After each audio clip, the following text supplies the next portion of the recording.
Basic reg din sa kuha.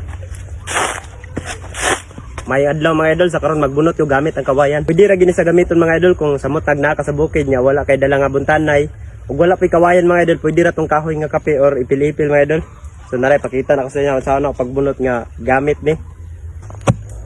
Unahon na to mga idol kining laya kay mo ni ginaingon pud sa akong mga baser nga kini ko nung laya nga lubit so wayan daw na ko makaya ba. Kini mga idol basic reg din sa kuha. Oh.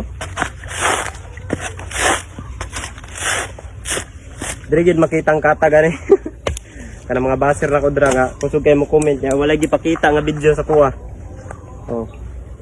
Dili na makitang kata matingala man jud ko mga idol kay basta bunot-bunot na akong content dagan jud kay og baser gyud dagan kay masuko. Dili sila kadawat og di siguro sila katuo. Pero tinuod mga idol. Mo man jud kog 3 mil ang adlaw. Moro ginaw makaya di na pa ako pasubraan.